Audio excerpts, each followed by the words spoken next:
ನಮಸ್ಕಾರ ವೀಕ್ಷಕರೇ, ಇದು ಜನಶಕ್ತಿ ಮೀಡಿಯಾ.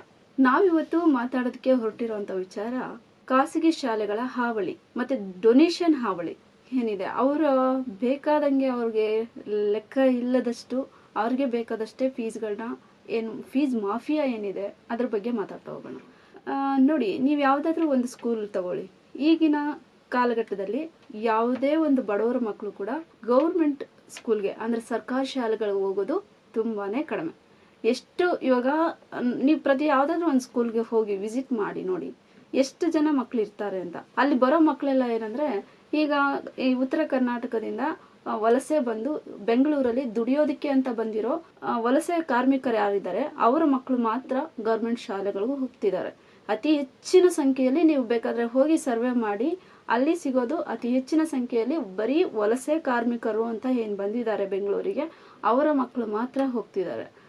ಅದನ್ನ ಬಿಟ್ರೆ ನಾರ್ಮಲ್ ಆಗಿ ಆ ಸ್ಥಳೀಯ ಮಕ್ಕಳು ಖಾಸಗಿ ಶಾಲೆಗೆ ಮಾತ್ರನೇ ಹೋಗ್ತಾರೆ, ಸರ್ಕಾರಿ ಶಾಲೆಗಳಿಗೆ ಬರೋದಿಲ್ಲ. ಕಾರಣ ಇಷ್ಟೇ, ಹಣ ಮತ್ತೆ ಒಳ್ಳೆ ಎಜುಕೇಶನ್ ಎಲ್ಲರ ತಲೆಯಲ್ಲೂ ಒಂದು ಸೇರ್ಕೊಂಡಿದೆ. ಉತ್ತಮವಾದ ಎಜುಕೇಶನ್ ಕೊಡಿಸ್ಬೇಕು, ನಮ್ಮ ಮಕ್ಕಳು ತುಂಬಾ ಒಳ್ಳೆ ಶಾಲೆಯಲ್ಲಿ ಓದಬೇಕು, ಒಳ್ಳೆ ಶಾಲೆಯಲ್ಲಿ ಓದಬೇಕು, ಒಳ್ಳೆ ಆ ಶಾಲೆ ಒಂದು ಎಲ್ಲ ಕಡೆ ಹೆಸರು ಮಾಡಿರ್ಬೇಕು, ಎಲ್ಲ ಕಡೆ ತುಂಬಾ ದೊಡ್ಡದಾಗಿರ್ಬೇಕು, ಶಾಲೆ ಕಟ್ಟಡಗಳು ಆಕರ್ಷಣೀಯವಾಗಿ ಕಟ್ಟಡಗಳಿರ್ಬೇಕು. ಈ ರೀತಿ ಮೈಂಡಲ್ಲಿ ಎಲ್ಲರ ಮೈಂಡಲ್ಲಿ ಇದೆ. ಬಟ್ ಅಲ್ಲಿ ಏನ್ ಎಜುಕೇಶನ್ ಕೊಡ್ತಾರೆ ಒಂದ್ ರೀತಿ ಹೇಗೆ ಅಂದ್ರೆ, ಖಾಸಗಿ ಶಾಲೆಗಳು ಅಂದ್ರೆ ಮಾಸ್ ಕಾರ್ಡ್ಗಳ ಕಾರ್ಖಾನೆ ಅಂತಾನೆ ಹೇಳ್ಬೇಕು ಅದನ್ನ. ಯಾಕೆಂದ್ರೆ ಎಲ್ಲ ಮಕ್ಕಳು ನೋಡಿ, ಅವರು ನಿಜವಾಗ್ಲೂ ಕೂಡ ಅವರು ಎಷ್ಟು ಮಟ್ಟಿಗೆ ಅವರ ಜ್ಞಾನ ಮಟ್ಟ ಇದೆ ಅನ್ನೋದು ಅವ್ರನ್ನ ಕೂಲಂಕುಷವಾಗಿ ನಾವು ನೋಡಿದಾಗ ಮಾತ್ರನೇ, ಪರಿಶೀಲನೆ ಮಾಡಿದಾಗ ಮಾತ್ರನೇ ಗೊತ್ತಾಗುತ್ತೆ. ಆದ್ರೆ ಎಲ್ಲ ಮಕ್ಕಳು ಪುಸ್ತಕದ ಹುಳುಗಳು. ಕೇವಲ ಪುಸ್ತಕದಲ್ಲಿ ಏನಿರುತ್ತೆ ಅದನ್ನ ಬಯಾಕ್ಟ್ ಮಾಡಿಕೊಂಡು ಅದನ್ನ ಓದ್ಕೊಂಡು ಅದರಲ್ಲಿ ಇಷ್ಟು ಮಾರ್ಕ್ಸ್ ಬರಲೇಬೇಕು, ಅಷ್ಟಕ್ಕಿಂತ ಕಡಿಮೆ ಮಾರ್ಕ್ಸ್ ಇರಬಾರ್ದು ಅನ್ನೋ ರೀತಿಯಲ್ಲಿ ಅವ್ರು ಕೆಲಸ ಮಾಡ್ತಾ ಹೋಗ್ತಾರೆ. ಬೇರೆ ಜ್ಞಾನನ ಮಕ್ಕಳಿಗೆ ವಿಸ್ತೃತವಾಗಿ ಜ್ಞಾನವನ್ನ ಕೊಡೋದಿಲ್ಲ. ಆದ್ರೆ ಅಲ್ಲಿ ಆಡಳಿತ ಮಂಡಳಿ ಹೇಗಿರುತ್ತೆ ಅಂದ್ರೆ, ಕೇವಲ ದುಡ್ಡು ಅಷ್ಟೇ. ಒಂದು ಮಗು ಬರುತ್ತೆ ಅಂದ್ರೆ ಆ ಮಗುವಿಂದ ನಮ್ಗೆ ಎಷ್ಟು ದುಡ್ಡು ಬರುತ್ತೆ, ಇದೇ ಅವರ ಲೆಕ್ಕಾಚಾರ. ಹಾಗಾದ್ರೆ ಸರ್ಕಾರಿ ಶಾಲೆಗಳು ಏನಾಗ್ಬೇಕು? ಗೌರ್ಮೆಂಟ್ ಶಾಲೆಗಳಿಗೆ ಮಕ್ಕಳನ್ನ ಕಳಿಸೋದಿಲ್ಲ ಅಂತ ಆಪಾದನೆಗಳನ್ನ ಹಾಕೋದ್ರಲ್ಲಿ ಅರ್ಥನೇ ಇರಲ್ಲ. ಸರ್ಕಾರಿ ಶಾಲೆಯಲ್ಲೇ ಓದಿ ಸರ್ಕಾರಿ ಶಾಲೆಯಲ್ಲೇ ಟೀಚರ್ ಆಗಿರೋರ ಮಕ್ಕಳು ಕೂಡ ಸರ್ಕಾರಿ ಶಾಲೆಗಳಿಗೆ ಬರಲ್ಲ, ಅವ್ರ ಮಕ್ಕಳನ್ನ ಸರ್ಕಾರಿ ಶಾಲೆಗೆ ಸೇರ್ಸಲ್ಲ. ಕಾರಣ, ಅವರು ಓದಿರೋದು ಸರ್ಕಾರಿ ಶಾಲೆಗಳಲ್ಲೇ, ಅವರು ಕೂಡ ಅಲ್ಲಿಂದಾನೇ ಒಂದು ಸರ್ಕಾರಿ ಶಾಲೆಯಲ್ಲಿ ಸರ್ಕಾರಿ ಸೇವೆಗೆ ಸೇರಿರ್ತಾರೆ. ಆದ್ರೆ ಅವ್ರ ಮಕ್ಕಳನ್ನ ಕರ್ಕೊಂಡು ಪ್ರೈವೇಟ್ ಸ್ಕೂಲಲ್ಲಿ ಸೇರಿಸ್ತಾರೆ. ಇಂಥ ಒಂದು ವ್ಯವಸ್ಥೆ ಯಾಕೆ ನಿರ್ಮಾಣ ಆಗಿದೆ ಅನ್ನೋದನ್ನ ಕ್ವಶನ್ ಮಾಡ್ಬೇಕಾಗುತ್ತೆ. ಇದಕ್ಕೆ ಕಾರಣ ಯಾರು? ಜನನ, ಸರ್ಕಾರನ? ಯಾರನ್ನ ದೂರ್ಬೇಕು? ಜನರನ್ನೇ ದೂರ್ಬೇಕಾ, ನಮ್ಮನ್ನ ನಾವು ದೂರ್ಕೋಬೇಕಾ, ಅಥವಾ ಸರ್ಕಾರನ ದೂರ್ಬೇಕಾ? ನೋಡಿ, ಪ್ರತಿ ತಿಂಗಳು ಅವ್ರ ಸಂಪಾದನೆ ಎಷ್ಟಿರುತ್ತೆ ಅಂದ್ರೆ, ಒಂದು 15ರಿಂದ 20,000 ರೂಪಾಯಿ ಸಂಪಾದನೆ ಮಾಡ್ತಿರ್ತಾರೆ. ಆದ್ರೆ ಅವ್ರಿಗೊಂದು ಹುಚ್ಚಿರುತ್ತೆ, ನಮ್ಮ ಮಕ್ಕಳು ಗೌರ್ಮೆಂಟ್ ಸ್ಕೂಲಲ್ಲಿ ಓದಬಾರ್ದು, ನಮ್ಮ ಮಕ್ಕಳು ಕಾನ್ವೆಂಟ್ಗಳಲ್ಲಿ ಓದಬೇಕು, ಖಾಸಗಿ ಶಾಲೆಗಳಲ್ಲೇ ಓದಬೇಕು. ಅಲ್ಲೇ ಅಲ್ಲಿಂದ ಒಂದು ಸರ್ಟಿಫಿಕೇಟ್ ಸಿಕ್ಬಿಟ್ರೆ ಆ ಸ್ಕೂಲಲ್ಲಿ ನಮ್ಮ ಮಗ ಅಥವಾ ನಮ್ಮ ಮಗಳು ಓದ್ತಿದ್ದಾಳೆ ಅಂದ್ರೆ ಅವ್ರಿಗೇನೋ ಒಂದು ಹೆಮ್ಮೆ. ಮತ್ತೆ ಅವರು ಇನ್ನೊಂದು ಕಡೆ ಎಲ್ಲಾದ್ರೂ ಕೆಲ್ಸಕ್ಕೆ ಹೋದಾಗ, ಮುಗಿಸಿ ಎಲ್ಲಾದ್ರೂ ಒಂದ್ ಕಡೆ ಯಾವ್ದಾದ್ರು ಒಂದು ಸಂಸ್ಥೆಗೆ ಕೆಲ್ಸಕ್ಕೆ ಹೋದಾಗ ಅವ್ರಿಗೆ ಯಾವ ಸ್ಕೂಲಲ್ಲಿ ಓದಿದ್ದಾರೆ ಅಂತ ನೋಡಿ ಒಂದು ರೆಕಗ್ನೈಸ್ ಮಾಡ್ತಾರೆ ಅನ್ನೋ ಒಂದು ಹುಚ್ಚು ಭ್ರಮೆ ಇದೆ. ಮತ್ತೆ ಅಲ್ಲಿ ಓದಿದ ತಕ್ಷಣ ನಮ್ಮ ಮಕ್ಕಳು ತುಂಬಾ ಬುದ್ಧಿವಂತರಾಗ್ತಾರೆ ಅನ್ನೋದೆಲ್ಲ ಭ್ರಮೆ ಇದೆ. ಅಂತ ಒಂದು ಭ್ರಮೆಗೆ ಒಳಪಟ್ಟು ಕನ್ನಡ ಸರ್ಕಾರಿ ಶಾಲೆಗಳನ್ನ ಬಿಟ್ಟು ಈ ಖಾಸಗಿ ಶಾಲೆಗಳಿಗೆ ಹೋಗ್ತಾರೆ. ಹೌದು, ಪೇರೆಂಟ್ಸ್ಗಳು ಮುಖ್ಯವಾದ ಹೊಣೆ ಪೇರೆಂಟ್ಸ್ಗಳು. ನೀವ್ ಯಾಕೆ ಹೀಗೆ ಹೇಳ್ತೀರಾ ಅಂತ ಅನ್ಬೋದು. ಮತ್ತೆ ನಾವೇನ್ ಮಾಡ್ಬೇಕು, ನಮ್ಮ ಮಕ್ಕಳನ್ನ ಸರ್ಕಾರಿ ಶಾಲೆಯಲ್ಲಿ ಕಳಿಸ್ಬಿಟ್ಟು ಆ ಕುರಿ ಮಂದೆಗಳಲ್ಲಿ ಕೂರಿಸ್ಕೊಂಡು ಏನೂ ಎಜುಕೇಶನ್ ಕೊಡದೆ, ಅವ್ರಿಗೆ ಯಾವುದೇ ಕಲ್ಚರ್ ಒಳ್ಳೆ ರೀತಿಯಲ್ಲಿ ಕೊಡದೆ, ಈಗಿನ ಕಾಲಘಟ್ಟಕ್ಕೆ ಬೇಕಾಗಿರುವಂತಹ ಅವರು ಒಳ್ಳೆ ರೀತಿಯಲ್ಲಿ ನಡೆನುಡಿಗಳನ್ನ ಕಲಿಸದೇ ಇರೋಂಥ ಶಿಕ್ಷಣ ಅಂತ ಕಡೆ ಸ್ಕೂಲಲ್ಲಿ ನಾವು ಓದ್ಬೇಕಾ, ನಮ್ಮ ಮಕ್ಕಳು ಹಂಗೆ ಇರ್ಬೇಕಾ, ನಮ್ಮ ರೀತಿನೇ ಇರ್ಬೇಕಾ ಅನ್ನೋದೆಲ್ಲ ಚಿಂತನೆಗಳು ಅವರು ಹೇಳ್ತಾ ಹೋಗ್ತಾರೆ. ಅದು ಒಂದ್ ರೀತಿಲಿ ಹೌದು ಅಂತ ಅನ್ಸ್ಬಹುದು ಎಲ್ರಿಗೂ. ಆದ್ರೆ ಯಾಕೆ ಅಂತ ಅವರೇ ಪ್ರಶ್ನೆ ಮಾಡ್ಕೋಬೇಕಾಗುತ್ತೆ. ಯಾಕೆಂದ್ರೆ ಇವಾಗ ಗೌರ್ಮೆಂಟ್ ಶಾಲೆಗಳಲ್ಲಿ ಎಲ್ಲ ಫೆಸಿಲಿಟಿಗಳನ್ನ ಕೊಡ್ತಿದ್ದಾರೆ. ಆದ್ರೆ ಖಾಸಗಿ ಶಾಲೆಗಳಿಗೂ ಸರ್ಕಾರಿ ಶಾಲೆಗಳಿಗೂ ಇರೋಂಥ ವ್ಯತ್ಯಾಸಗಳನ್ನ ಗಮನಿಸ್ಬೇಕಾಗುತ್ತೆ. ವ್ಯತ್ಯಾಸಗಳೇನು? ಅಲ್ಲಿ ನೋಡಿ, ಒಳ್ಳೆ ಉತ್ತಮವಾದ ಕಟ್ಟಡಗಳಿರ್ತವೆ, ಒಳ್ಳೆ ಯೂನಿಫಾರ್ಮ್ ಕೊಡ್ತಾರೆ, ಅಲ್ಲಿ ಅವರು ಬಹಳ ಶಿಸ್ತಾಗಿ ಇರ್ತಾರೆ.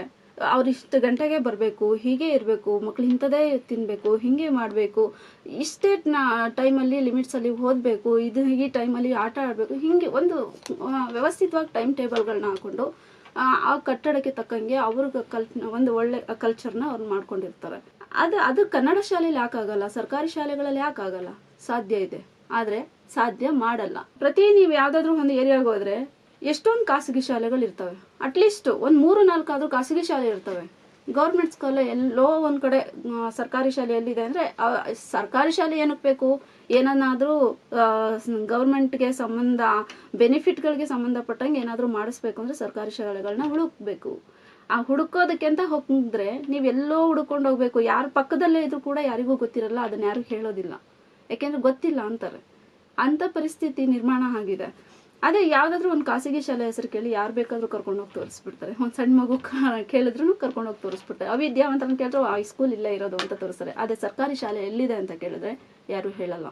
ಯಾಕೆಂದ್ರೆ ಆ ಮಟ್ಟಕ್ಕೆ ಅದನ್ನ ಮೂಲೆ ಗುಂಪಾಗಿ ಮಾಡಲಾಗಿದೆ. ಯಾರು ಮಾಡಿದ್ದಾರೆ? ಪೇರೆಂಟ್ಸ್ಗಳು ಮಾಡಿದ್ದಾರೆ, ಮತ್ತೆ ಸರ್ಕಾರ ಕೂಡ ಮಾಡಿದೆ. ಸರ್ಕಾರದ ಪಾತ್ರ ಬಹಳ ಮುಖ್ಯ ಇಲ್ಲಿ. ಯಾಕೆ ಅಂದ್ರೆ ಅದೇ ರೀತಿಯಲ್ಲಿ ಇವಾಗ ಖಾಸಗಿ ಶಾಲೆಗಳನ್ನ ಮಟ್ಟ ಹಾಕಬೇಕು ಅಂದ್ರೆ ಖಾಸಗಿ ಶಾಲೆಗಳನ್ನೆಲ್ಲ ಮುಚ್ಚಿಬಿಡಿ, ಅವ್ರಿಗೆ ದುಡ್ಡು ಕೊಡಬೇಡಿ, ಅವ್ರ ದೇವದೋಷಗಳನ್ನೆಲ್ಲ ಸ್ಪಾಯಿಲ್ ಮಾಡ್ಬಿಡಿ, ಆ ಥರ ಎಲ್ಲ ಹೇಳ್ತಿಲ್ಲ. ಆ ಫೀಸ್ಗಳೇನು ತಗೋತಿದಾರಲ್ಲ, ಡೊನೇಷನ್ಗಳೇನು ತಗೋತಿದಾರ, ಒಂದು ಸಣ್ಣ ಮಗು, ಒಂದು ಎಕ್ಸಾಂಪಲ್ಗೆ ಒಂದು LKGಗೆ ಒಂದು ಮಗುನ ಸೇರಿಸ್ಬೇಕು. LKGಗೆ ಸೇರಿಸ್ಬೇಕಾಗಿರೋ ಮಗುಗೆ ಕಟ್ಟಬೇಕಾಗಿರೋ ಫೀಸ್ ಎಷ್ಟು? ಅವ್ರು ಕೊಡೋ ಶಿಕ್ಷಣ ಏನು ಓದುತ್ತೆ ಆ ಮಗು? ಎಷ್ಟು ಪುಸ್ತಕ ಅದಕ್ಕೆ ಕೊಡಬೇಕು? ಅಷ್ಟೊಂದು ಪುಸ್ತಕಗಳನ್ನ ಅದಕ್ಕೆ ಕೊಟ್ರೆ ಅದನ್ನ ಓದುತ್ತೆ ಆ ಮಗು? ಓದೋದಿಲ್ಲ.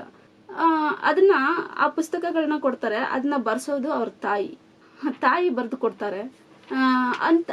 ಆ ಒಂದು ಇದಕ್ಕೋಸ್ಕರ ಏನಕ್ಕೆ ಆ ಮಗುಗೆ ಅಷ್ಟೊಂದು ಪುಸ್ತಕಗಳು ಬೇಕು? ಅಷ್ಟು ಪುಸ್ತಕದ ಹೊರೆ ಏನಕ್ಕೆ ಅದಕ್ಕೆ ಅಲ್ವಾ? ಇದನ್ನೆಲ್ಲ ಯೋಚನೆ ಮಾಡಬೇಕು. ಅವ್ರ ಅಮ್ಮಂದಿರೇ ಹೆಚ್ಚು ಓದಬೇಕು ಮಕ್ಕಳಿಗಿಂತ. ಸರ್ಕಾರಿ ಶಾಲೆಗಳೆಲ್ಲ ಹಂಗಲ್ಲ. ಸರ್ಕಾರಿ ಶಾಲೆಗಳಲ್ಲಿ ನೋಡಿ ಮಕ್ಕಳೇ ಓದಬೇಕು. ಮತ್ತಿನ್ನೊಂದು, ಆ ಮಕ್ಕಳಿಗೆ ಸ್ವಾತಂತ್ರ್ಯ ಇರೋದಿಲ್ಲ. ನೀವು ನೋಡಿ, ಬೆಳಗ್ಗೆ ಕರ್ಕೊಂಡು ಹೋಗ್ತಾರೆ, ಪ್ಯಾಕ್ ಮಾಡ್ತಾರೆ.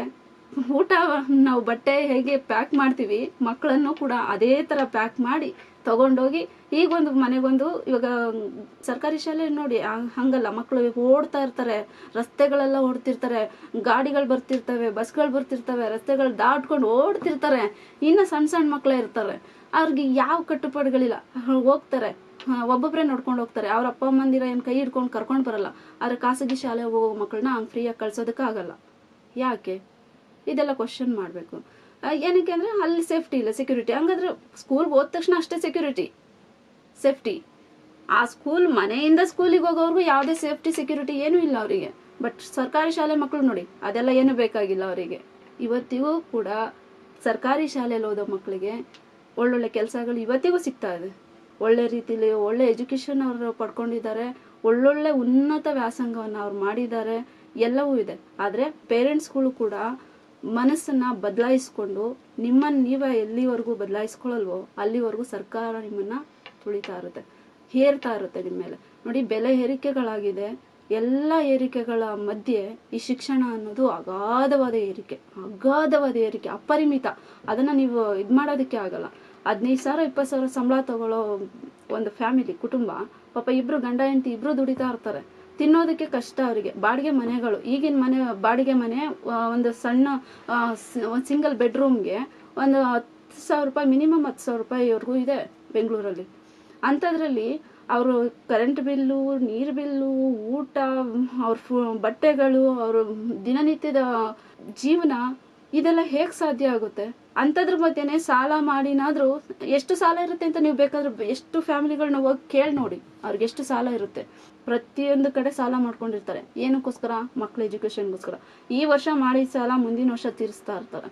ಸೊ ಇಂಥದ್ದೊಂದು ಪರಿಸ್ಥಿತಿನ ನಿರ್ಮಾಣ ಮಾಡಿಕೊಂಡು ಅವರೆಲ್ಲ ಆಸೆಗಳನ್ನ ತ್ಯಾಗ ಮಾಡಿಬಿಡ್ತಾರೆ, ಅವ್ರ ಕನಸುಗಳನ್ನ ತ್ಯಾಗ ಮಾಡಿಬಿಡ್ತಾರೆ. ಬರೀ ಎಜುಕೇಶನ್ಗಂತ ಖಾಸಗಿ ಶಾಲೆಗಳಿಗೆ ತಗೊಂಡೋಗಿ ಅಲ್ಲಿ ಡೊನೇಟ್ ಮಾಡಿ ಅವರನ್ನ ಉದ್ಧಾರ ಮಾಡ್ತಾರೆ, ಡೆವಲಪ್ ಮಾಡ್ತಾರೆ. ಆದರೆ ಮಕ್ಕಳು ಏನಾಗ್ತಾರೆ ಫೈನಲಿ? ಇದು ಕ್ವಶನ್ ಅಲ್ವಾ? ಆಯಿತು, ಖಾಸಗಿ ಶಾಲೆಗೆ ಹೋದ್ರು, ಅಷ್ಟೊಂದು ಫೀಸ್ ಕಟ್ಟಿದ್ರಿ, ಓದಿದ್ರು, ಎಜುಕೇಷನ್ ಮುಗಿದ್ಮೇಲೆ ದೊಡ್ಡ ಕ್ವಶನ್ ಮಾರ್ಕ್ ಅವ್ರಿಗೆ ಬದುಕು. ಬದುಕು ಹೇಗೆ ಬದುಕಬೇಕು, ಏನು ಮಾಡಬೇಕು, ಯಾವ ಕೆಲಸ ಮಾಡ್ಬೇಕಾ ನಾನು, ಇಲ್ಲ ಬಿಸ್ನೆಸ್ ಮಾಡಬೇಕಾ, ಇಲ್ಲ ಯಾವುದಾದ್ರೂ ಗೌರ್ಮೆಂಟ್ ಕೆಲಸಕ್ಕೆ ಟ್ರೈ ಮಾಡೋದಾ, ಅದಕ್ಕೆ ನೂರಾರು ಕಂಡೀಷನ್ಸ್ ಇದೆ, ಅಷ್ಟು ಸುಲಭ ಅಲ್ಲ.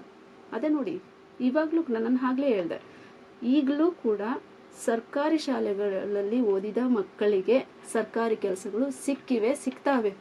ಆದರೆ ಬೇರೆ ಮಕ್ಕಳಿಗೆ ಈಗ ಪ್ರೈವೇಟ್ ಶಾಲೆಗಳು ಅಂದರೆ ಖಾಸಗಿ ಶಾಲೆಗಳಲ್ಲಿ ಓದಿದಂಥ ಮಕ್ಕಳಿಗೆ ಎಷ್ಟು ಜನರು ಗೌರ್ಮೆಂಟ್ ಕೆಲಸ ಸಿಕ್ಕಿದೆ? ಬೇಕಾದ್ರೆ ನೀವು ಸರ್ವೆ ಮಾಡಿ ಇದ್ರ ಬಗ್ಗೆ ಎಲ್ಲ. ಇದು ಜನ ಯೋಚನೆ ಮಾಡದೆ, ಜನ ತಿಳುವಳಿಕೆ ತಗೊಳ್ದೇನೆ, ನಮ್ಮನ್ನು ನಾವು ಬದಲಾಯಿಸ್ಕೊಳ್ದೇನೆ, ನಾವು ಬದಲಾಗ್ದೇನೆ ಸಮಾಜನ ಬದಲಾಯಿಸೋಕ್ಕಲ್ಲ. ಸಮಾಜ ಅಂದ್ರೇನೆ ನಾವು ಅಂದ್ರೇನೆ ಸಮಾಜ ಅಷ್ಟೇ. ರಾಜಕೀಯ ಬರುತ್ತೆ ಹೋಗುತ್ತೆ, 5 ವರ್ಷಕ್ಕೊಬ್ರು ಬರ್ತಾರೆ ಹೋಗ್ತಾರೆ, ಚೇಂಜ್ ಆಗ್ತಾ ಇರ್ತಾರೆ, ಆಶ್ವಾಸನೆಗಳನ್ನ ಕೊಡ್ತಾ ಇರ್ತಾರೆ. ಬಟ್ ಅವ್ರು ಯಾರೂ ನಿಮ್ಮ ಬದುಕನ್ನ ಬದಲಾಯಿಸಲ್ಲ. ಇದು ತಲೆಯಲ್ಲಿ ಇರಬೇಕಾಗಿರೋ ಸತ್ಯ. ಏನು ಶಿಕ್ಷಣ ಅಂದ್ರೆ ಏನು ನಿಮ್ಮ ಪ್ರಕಾರ? ಪುಸ್ತಕದಲ್ಲಿ ಇರೋದನ್ನೆಲ್ಲ ಕಲಿತು ಗುಡ್ಡೆ ಹಾಕೊಂಡು ತಲೆಯಲ್ಲಿ ಇಟ್ಕೊಂಡು ಎಲ್ಲ ಇಟ್ಕೊಂಡಿರ್ತಾರಾ? ಇಲ್ಲ. ನೀವು ನೋಡಿ, ಈ ವರ್ಷ ಓದಿದ್ದನ್ನ ಈ ವರ್ಷ ಎಕ್ಸಾಮ್ ಮುಗಿಯೋವರೆಗೂ ನೆನ್ಪಿಟ್ಕೊಂಡಿರ್ತಾರೆ ಮಕ್ಕಳು. ಆಮೇಲೆ ಹೋಗಿ ಕೇಳಿ ನೀವು, ಹೋದ ವರ್ಷ ಏನೇನಪ್ಪ ಬರ್ದಿದ್ಯಾ ನೀನು, ಏನಪ್ಪ ಓದಿದ್ಯಾ, ಹೋದ ವರ್ಷದ ಸಿಲೆಬಸ್ಸಲ್ಲಿ ಒಂದು 5ನೇ ಚಾಪ್ಟರ್ ಒಂದು ಸ್ಟೋರಿ ಹೇಳು, ಅಲ್ಲೊಂದು 4 ಕ್ವಶನ್ ಕೇಳ್ತೀನಿ ಕೇಳಿ ನೋಡಿ. ಹೇಳಲ್ಲ, ಗೊತ್ತಿರಲ್ಲ, ಮರ್ತೋಗಿರ್ತಾರೆ ಅಷ್ಟೇ. ಆ ಎಕ್ಸಾಮ್ ಮುಗಿಯೋವರೆಗೂ ಅಷ್ಟೇ ಬೇಕಾಗಿರೋದು.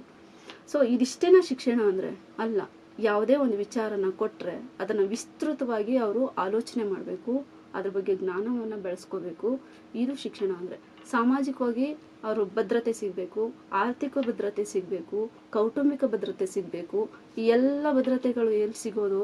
ಶಿಕ್ಷಣ ಏನು ಕೊಡುತ್ತೆ? ಎಲ್ಲವನ್ನು ಕೊಡೋದೇ ಶಿಕ್ಷಣ. ಆದರೆ ಶಿಕ್ಷಣ ಅಂದರೆ ಏನು? ಪುಸ್ತಕ ಓದಿ ಎಕ್ಸಾಮ್ ಬರೆದು ಒಳ್ಳೆ ಮಾರ್ಕ್ಸ್ ತಗೊಳ್ಳೋದೇ ಶಿಕ್ಷಣನಾ? ಅಲ್ಲ. ಖಾಸಗಿ ಶಾಲೆಗಳನ್ನು ನಿಯಂತ್ರಿಸೋದಕ್ಕೆ ಜಿಲ್ಲಾಧಿಕಾರಿಗಳ ಅಧ್ಯಕ್ಷತೆಯಲ್ಲಿ ವಂತಿಗೆ ಅನ್ನೋ ಒಂದು ಸಮಿತಿ ಇದೆ. ಆ ಸಮಿತಿ ಏನು ಮಾಡ್ತಿದೆ ಹಾಗಾದರೆ? ಸರ್ಕಾರಿ ಶಾಲೆಗಳಿಗೆ ನೀವು ಯಾವ ರೀತಿ ಸೌಲಭ್ಯಗಳನ್ನ ಕೊಡ್ತಿದ್ದೀರಿ ಅದು ನಿಮಗೆ ಗೊತ್ತಿದೆ, ಜನರಿಗೆ ಗೊತ್ತಿದೆ. ಕೆಲವನ್ನ ಬಹಳ ಡೆವಲಪ್ ಮಾಡಿದ್ದೀರಿ. ಆದರೆ ಖಾಸಗಿ ಶಾಲೆಗಳನ್ನ ಮಟ್ಟ ಹಾಕಬೇಕು, ಅದನ್ನು ನಿಯಂತ್ರಣ ಮಾಡಬೇಕು, ಫೀಸನ್ನು ನಿಯಂತ್ರಣ ಮಾಡಬೇಕು. ಇದ್ರ ಬಗ್ಗೆ ಏನು ಮಾಡ್ತಾ ಇದೆ ಆ ಸಮಿತಿ? ಎಂಥದ್ದು ಮಾಡ್ತಾ ಇಲ್ಲ. ನೋಡಿ, ಅವ್ರ ಇಚ್ಛೆ ಮನಸ್ಸಿಗೆ ಬಂದಷ್ಟು ಫೀಸ್ಗಳು. ನೀವು ಒಂದೊಂದು ಸ್ಕೂಲಲ್ಲಿ ಹೋಗಿ ಒಂದೊಂದು ಥರ ಫೀಸ್ ಇರುತ್ತೆ. ಒಂದು ಮಗುಗೆ ಒಂದು LKG ಅಥವಾ UKG ಓದೋವಂಥ ಮಗುವಿಗೆ 1 ಲಕ್ಷ ಡೊನೇಷನ್ ತಗೊಳ್ಳೋವಷ್ಟು ಹೊರ್ತು ಏನು ಹೇಳ್ಕೊಡ್ತಾರೆ ಹೇಳಿ ನಮಗೆ? ಅವ್ರು ಏನು ಹೇಳ್ಕೊಡಲ್ಲ. ಅವ್ರು ಏನು ಹೇಳ್ಕೊಡ್ತಾರಲ್ಲ ಅದನ್ನು ಒಬ್ಬರು ತಾಯಿ ಮನೇಲಿ ಕಲಿಸ್ಬಿಡ್ಬೋದು. ಅಂಥದ್ರಲ್ಲಿ ಆಟ ಆಡೋದನ್ನ ಮಕ್ಕಳಿಗೆ ಯಾರಾದ್ರೂ ಸ್ಕೂಲಲ್ಲಿ ಹೇಳ್ಕೊಡ್ಬೇಕಾ? ಅದು ಆಡ್ತಾ ಬೆಳೆದಿತಾ ಓಡ್ತಾ ಮಕ್ಕಳ ಜೊತೆ ಸೇರಿನೇ, ಸ್ನೇಹಿತರ ಜೊತೆ, ಸಂಗಡಿಗರ ಜೊತೆ ಸೇರಿ ಕಲ್ತ್ಕೊಬಿಡುತ್ತೆ ಆಟ ಆಡೋದನ್ನೆಲ್ಲ. ಅದನ್ನು ನಾವು ಕ್ವಶನ್ ಮಾಡ್ತಿರೋದು. ನೀವು ಮಾಡ್ತಿರೋದು ಒಳ್ಳೆ ಎಜುಕೇಶನ್ ಕೊಡೋದಾದ್ರೆ ಸರಿ, ಎಲ್ಲವೂ ಸರಿ. ಆದರೆ ಕಟ್ಟಡಕ್ಕೋಸ್ಕರ ದುಡ್ಡು ಕೊಡಬೇಕಾ? ಹೋಗ್ಲಿ, ಅಷ್ಟೊಂದೆಲ್ಲ ದುಡ್ಡನ್ನ ಫೀಸನ್ನ ತಗೋತಾ ಇರೋರು ಒಳ್ಳೆ ರೀತಿಲಿ ಅಲ್ಲಿರೋವಂಥ ಟೀಚರ್ಗಳಿಗೆ ಸಂಬಳ ಕೊಡ್ತಾ ಇದ್ದಾರಾ? ಇದನ್ನೆಲ್ಲ ತನಿಖೆ ಮಾಡಬೇಕಲ್ವ ಅವರು? ಇದನ್ನೆಲ್ಲ ತನಿಖೆ ಮಾಡಿ ಇದ್ರ ಬಗ್ಗೆ ಮಾತಾಡಬೇಕು, ಧ್ವನಿ ಎತ್ತಬೇಕು. ಯಾರು ಮಾಡೋದೇ ಇಲ್ಲ. ಇವತ್ತು ಒಬ್ರು ಮಾತಾಡಿದ್ರು ಅಂದರೆ ಅದನ್ನು ಅಲ್ಲಿಗೆ ಕಟ್ ಮಾಡಿ ಮುಂದೆ ಇನ್ಯಾರೋ ಬಂದು ಇನ್ಯಾವುದೋ ಮಾಡ್ಕೊಂಡು ಅವ್ರವ್ರದ್ದು ಕೆಲಸ ಮತ್ತೆ ದಿನನಿತ್ಯ ಅದು ಹಾಗೆ ಚಾಲ್ತಿ ಹೋಗ್ತಾ ಇರುತ್ತೆ. ಅಷ್ಟೇ ಬಿಟ್ಟರೆ ಬೇರೆ ಯಾವುದೇ ರೀತಿ ಪ್ರಯೋಜನ ಏನೂ ಆಗ್ತಾ ಇಲ್ಲ. ಸೊ ಖಾಸಗಿ ಶಾಲೆಗಳು ಇಂತಿಷ್ಟೇ ಫೀಸ್ ತಗೋಬೇಕು ಅಂತ ಒಂದು ರೂಲ್ ಇದೆ ಅಲ್ವಾ? ಆ ರೂಲನ್ನ ಫಾಲೋ ಮಾಡಿದ್ರೆ ಸಾಕು. ಅದಕ್ಕೋಸ್ಕರ ಏನು ಕಪ್ಪ ಮಾಡ್ತಾ ಇದ್ದೀರಾ? ಈ ರೂಲ್ ಇದೆ ಅಲ್ವಾ, ಈ ಪ್ರೋಟೋಕಾಲ್ ನಾವು ನಿಮಗೆ ಕೊಟ್ಟಿದ್ದೀವಲ್ವಾ, ಅದ್ರ ಪ್ರಕಾರ ನೀವು ಫೀಸ್ ತಗೊಳ್ಳಿ, ಎಷ್ಟು ತಗೋತಾ ಇದ್ದೀರಿ ಅಂತ ಹೇಳ್ಬಿಟ್ಟು ಯಾರು ಕ್ವಶನ್ ಮಾಡ್ತಿದ್ದಾರೆ? ಅವರನ್ನ ಯಾರು ಕ್ವಶನ್ ಮಾಡ್ತಿಲ್ಲ. ಕ್ವಶನ್ ಮಾಡಿದ್ರೆ ತಾನೇನು ಅವ್ರ ಬಾಯಿ ಮುಚ್ಚೋಕೆ ಒಂದಷ್ಟು ಪಡೆ ಇರುತ್ತೆ. ಯಾವುದನ್ನು ಮಾತಾಡಬಾರ್ದು ಯಾರೂ. ಸತ್ಯನೇ ಅಲ್ವಾ? ಸತ್ಯನ ಹೇಳ್ಬೇಕಾಗುತ್ತೆ, ಸತ್ಯನ ಅರ್ಥ ಮಾಡ್ಕೋಬೇಕಾಗುತ್ತೆ. ಅಷ್ಟೇನೆ. ಯಾರು ತಪ್ಪಿದೆ ಅಂದರೆ ಸರ್ಕಾರನೇ ತಪ್ಪು ಅಂತ ಹೇಳ್ಬೇಕಾಗುತ್ತೆ. ಸರ್ಕಾರ ಅವರವರ ಜವಾಬ್ದಾರಿಯುತವಾಗಿ ನಡ್ಕೊಂಡ್ರೆ, ಆ ಸಂಸ್ಥೆಗಳೇನಿದೆ ಅದಕ್ಕೆ ತಕ್ಕಂತೆ ಅವರು ಕೆಲಸ ಮಾಡಿದ್ರೆ ಎಲ್ಲವೂ ಸಾಧ್ಯ ಆಗುತ್ತೆ. ಆದರೆ ಸರ್ಕಾರಿ ಶಾಲೆಗಳಿಗೆ ಬರೀ ಒಂದು ಸ್ಕೂಲ್ ಕಟ್ಟಡ ನಿರ್ಮಾಣ ಮಾಡೋಕ್ಕೆ ಒಂದು ಅರ್ಜಿ ಕೊಟ್ಟು ಎಷ್ಟು ವರ್ಷ ಕಾಯಬೇಕು ಗೊತ್ತಾ? ಒಂದು ಸ್ಕೂಲ್ ನೋಡಿ ಬಿದ್ದೋಗ್ತಾ ಇದೆ. ಇದಕ್ಕೆ ಸರಿಯಾಗಿ ಮಕ್ಳಿಗೆಲ್ಲ ತೊಂದರೆ ಆಗುತ್ತೆ. ಈ ಮಳೆಗಾಲ ಬಂದ್ಬಿಟ್ರೆ ಬಿದ್ದುಬಿಟ್ರೆ ಮಕ್ಳಿಗೆ ಏನಾರ ತೊಂದರೆ ಆದರೆ ನಾವು ಕಾರಣ ಆಗ್ತೀವಿ, ನಾವು ಜವಾಬ್ದಾರರಾಗ್ತೀವಿ. ಆ ಮಕ್ಕಳನ್ನ ರಕ್ಷಣೆ ಮಾಡಬೇಕು. ಅದಕ್ಕೋಸ್ಕರ ಇದೊಂದು ಬಿಲ್ಡಿಂಗ್ ಕಟ್ಕೊಡಿ ಅಂತ ಅರ್ಜಿ ಹಾಕಿದ್ರೆ ಅದಕ್ಕೆ 108 ತಕರಾರುಗಳನ್ನ ಇಟ್ಕೊಂಡು ಅದಿನ್ಯಾವಾಗಲೂ ಪಾಸಾಗಿ, ಆ ಬಿಲ್ ಪಾಸಾಗಿ ಅವ್ರಿಗೆ ಬಂದು ದುಡ್ಡು ಬಂದು ತಲುಪಿ ಅವ್ರಿಗೆ ಕಟ್ಟಡ ನಿರ್ಮಾಣ ಆಗೋದಕ್ಕೆ ಎಷ್ಟು ಟೈಮ್ ತಗೊಳುತ್ತೆ ಗೊತ್ತಾ? ಬರೋವಂಥ ಬೆನಿಫಿಟ್ ಬರ್ತಾ ಇದೆ. ಇದು ಗೌರ್ಮೆಂಟ್ ಸ್ಕೂಲು, ಇಲ್ಲಿ ಹೆಂಗೋ ನಾವು ನಮ್ಮ ಕೆಲಸ ನಾವು 5 ಗಂಟೆ ಆಗೋವರೆಗೂ ಮಾಡಿಕೊಂಡು ಮುಗಿಸ್ಕೊಂಡು ಹೋದರೆ ಸಾಕು. ಮಕ್ಕಳು ಬರ್ತಾರೆ, ಅವ್ರಿಗೆ ಒಂದಿಷ್ಟು ಏನೋ ಹೇಳ್ಕೊಟ್ರೆ ಸಾಕು, ಅಷ್ಟು ಮಾಡ್ಕೊಂಡು ಅವ್ರು ಹೋದರೆ ಮತ್ತೆ ಯಾರು ಜವಾಬ್ದಾರರು? ಯಾರನ್ನ ಕ್ವಶನ್ ಮಾಡಬೇಕು ನಾವು ಅಲ್ವಾ? ಒಬ್ರು ನಮ್ಮ ಫ್ರೆಂಡ್ ಒಬ್ರು ಹೇಳ್ತಾ ಇದ್ರು, ಕೇಳಿದೆ, ನೀವು ಯಾಕೆ ಇಷ್ಟೊಂದೆಲ್ಲ ಓದಿದ್ದೀರಿ, ನೀವು ಓದಿದ್ದು ಗೌರ್ಮೆಂಟ್ ಸ್ಕೂಲಲ್ಲೇ, ಗೌರ್ಮೆಂಟ್ ಕಾಲೇಜಲ್ಲೇ, ಆದರೆ ನಿಮ್ಮ ಮಕ್ಕಳನ್ನ ಯಾಕೆ ಪ್ರೈವೇಟ್ ಸ್ಕೂಲಲ್ಲಿ ಓದಿಸ್ತಾ ಇದ್ದೀರಿ? ಅಷ್ಟೊಂದು ಫೀಸ್ ಕಟ್ಟಿ ಮಕ್ಕಳನ್ನ ಗೌರ್ಮೆಂಟ್ ಸ್ಕೂಲ್ ಬಿಟ್ಬಿಟ್ಟು ಅಲ್ಲಿ ಓದಿಸ್ಬೇಕು ಅಂತ ಏನು ನೆಸೆಸಿಟಿ ಇದೆ? ಇಷ್ಟೊಂದು ಸಾಲ ಮಾಡಿಕೊಂಡು ಕಷ್ಟಪಟ್ಕೊಂಡು ಅಂತ ನಾನು ಅವ್ರನ್ನ ಕ್ವಶನ್ ಮಾಡಿದಾಗ ಅವ್ರು ಹೇಳಿದ್ದು ಒಂದೇ, ಅಂದರೆ ನೀವೇನು ನಿಮ್ಮ ಪ್ರಕಾರ ಕುರಿ ಮಂದೆಗಳಲ್ಲಿ ಕುರಿ ಮಂದೆ ಆಗ್ಬಿಡ್ಬೇಕು ನಮ್ಮ ಮಕ್ಕಳು, ಏನ್ಲಾ ಹೋಗ್ಲಾ ಬಾರ್ಲಾ ಅಂತ ಅಂದ್ಕೊಂಡು ಹೊರಟು ಭಾಷೆ ಹೊರಟು ನಡೆನುಡಿಗಳು ಕಲ್ತ್ಕೊಂಡು ಇರಬೇಕಾ ನಮ್ಮ ಮಕ್ಕಳು? ಅದು ಬೇಡ, ನನಗೆ ಇಷ್ಟ ಇಲ್ಲ, ಅದಕ್ಕೋಸ್ಕರ ನನ್ನ ಗೌರ್ಮೆಂಟ್ ಸ್ಕೂಲ್ ಇಷ್ಟ ಇಲ್ಲ, ಪ್ರೈವೇಟ್ ಸ್ಕೂಲಿಗೆ ನಾನು ಕಳಿಸ್ತೀನಿ ಅಂತ ಅವರು ನೇರವಾಗಿ ಹೇಳ್ತಾರೆ. ಸೊ ಅವರು ಕೂಡ ಅದೇ ಗೌರ್ಮೆಂಟ್ ಸ್ಕೂಲ್ಗಳಿಂದ ಓದಿ ಬಂದವರು. ಆದರೆ ಅವ್ರ ಜೊತೆ ಮಾತಾಡಿದ್ರೆ ಎಷ್ಟು ಸಂಸ್ಕಾರಿತವಾಗಿ ಅವ್ರು ಮಾತಾಡ್ತಾರೆ, ಎಷ್ಟು ಒಳ್ಳೆ ರೀತಿಲಿ ಅವ್ರು ನೋಡ್ಕೋತಾರೆ ಅಂದರೆ, ಆದರೆ ಅವ್ರ ಮಕ್ಳ್ಯಾಕೆ ಅವ್ರು ಕಲ್ತಿರೋದನ್ನ ಅವ್ರ ಮಕ್ಕಳು ಕಲಿತಾರೆ ಅನ್ನೋ ನಂಬಿಕೆನೇ ಅವರಿಗಿಲ್ಲ. ಇದು ಒಂದು ದೊಡ್ಡ ಯಕ್ಷ ಪ್ರಶ್ನೆ ಇದು. ಅವ್ರು ಕಲ್ತಿದ್ದಾರೆ ಆಲ್ರೆಡಿ, ಅವ್ರು ಅಷ್ಟು ಒಳ್ಳೆ ರೀತಿಲಿ ಇದ್ದಾರೆ, ಅವ್ರಿಗೊಂದು ಒಳ್ಳೆ ಉದ್ಯೋಗ ಇದೆ, ಅವ್ರು ಕೆಲಸ ಮಾಡಿಕೊಂಡು ನೆಮ್ಮದಿಯಾಗಿ ಸಂಸಾರಗಳನ್ನ ಸಾಗಿಸ್ತಾ ಇದ್ದಾರೆ, ಸಾಮಾಜಿಕವಾಗಿ ಒಳ್ಳೆ ರೀತಿಲಿ ಹೆಸರುಗಳನ್ನ ಮಾಡ್ಕೊಂಡಿದ್ದಾರೆ. ಅಂಥದ್ರಲ್ಲಿ ಇವ್ರ ಮಕ್ಕಳು ಗೌರ್ಮೆಂಟ್ ಸ್ಕೂಲಲ್ಲಿ ಓದಿದ್ರೆ ಈ ನುಡಿಗಳು ಬರೋದಿಲ್ಲ ಅನ್ನೋದು ಅವರ ಕಲ್ಪನೆ. ಹಾಗಾಗಿ ಮಕ್ಕಳನ್ನೆಲ್ಲ ಕರ್ಕೊಂಡೋಗಿ ಇಂಥದ್ದೇ ಸ್ಕೂಲಲ್ಲಿ ಓದಿಸ್ಬೇಕು, ಹೀಗೆ ಇರಬೇಕು ಅಂತ ನಿಮ್ಮ ಕಟ್ಟುಪಾಡುಗಳನ್ನ ಅವ್ರ ಮೇಲೆ ಏರಿ ಅವ್ರನ್ನ ಬಲವಂತವಾಗಿ ಒಂದು ಏನು ವಸ್ತು ಥರ ಟ್ರೀಟ್ ಮಾಡೋದನ್ನು ಬಿಟ್ಟು ಪೇರೆಂಟ್ಸ್ಗಳು ಬದಲಾಗಿ ಸರ್ಕಾರಿ ಶಾಲೆಗಳಲ್ಲೂ ಕೂಡ ಸಾಕಷ್ಟು ಒಳ್ಳೊಳ್ಳೆ ಶಾಲೆಗಳಿದ್ದಾವೆ. ಎಲ್ಲ ಶಾಲೆಗಳಲ್ಲೂ ಟೀಚರ್ಸ್ ಸರಿ ಇಲ್ಲ ಅಂತ ಹೇಳೋಕ್ಕಲ್ಲ, ವ್ಯವಸ್ಥೆಗಳು ಸರಿ ಇಲ್ಲ ಅಂತ ಹೇಳೋಕ್ಕಾಗಲ್ಲ. ಎಲ್ಲ ಶಾಲೆಗಳಲ್ಲೂ ವ್ಯವಸ್ಥೆಗಳು, ಕೆಲವೊಂದು ಶಾಲೆಗಳಲ್ಲಿ ವ್ಯವಸ್ಥೆಗಳು, ಅಂಥ ಕಡೆ ಮಕ್ಕಳನ್ನು ಓದಿಸಿ. ದುಡ್ಡಿರೋರು ಬೇಕಾದ್ರೆ ನೀವು ಅಲ್ಲಿಗೆ ಕಳಿಸಿ, ತೊಂದರೆ ಇಲ್ಲ. ಯಾರು ದುಡ್ಡಿಲ್ಲದೆ ಬರೀ 10-20 15-20 ಸಾವಿರ ಸಂಬಳ ತಗೊಂಡು ಮಕ್ಕಳನ್ನ ಇಷ್ಟೊಂದು ಫೀಸ್ ಕಟ್ಟಿ ಸಾಲ ಮಾಡಿ ಮಕ್ಕಳನ್ನ ಓದಿಸ್ಬೇಕು, ಆ ಸಾಲ ತೀರಿಸೋಕೆ ನಾವು ಅನಾರೋಗ್ಯ ತಗೋಬೇಕು, ಇದನ್ನೆಲ್ಲ ಬಿಟ್ಟು ಇದ್ರ ಬಗ್ಗೆ ಸ್ವಲ್ಪ ಯೋಚನೆ ಮಾಡಿ. ತುಂಬ ಅಗಾಧವಾಗಿ ನಿಮ್ಮನ್ನು ನೀವೇ ಹೊರೆ ಮಾಡಿಕೊಂಡು ಕಷ್ಟಕ್ಕೆ ಸಿಗಾಕೋಬೇಡಿ. ಸರ್ಕಾರನೇ ದೂರ್ತ ಕೂತ್ಕೋಬೇಡಿ. ನಿಮ್ಮ ಕೈಯಲ್ಲೂ ಇದೆ ಬದಲಾವಣೆ ಮಾಡೋದು, ನಿಮ್ಮಿಂದನೇ ಬದಲಾವಣೆಗಳು ಸಾಧ್ಯ. ಬದಲಾಗೋದು ನೀವೇ, ಬದಲಾಯಿಸ್ಬೇಕಾಗಿರೋದು ನೀವೇ. ನೀವು ಬದಲಾದರೆ ಸರ್ಕಾರ ತಾನಾಗೇ ಬದಲಾಗುತ್ತೆ. ನಮಸ್ಕಾರ.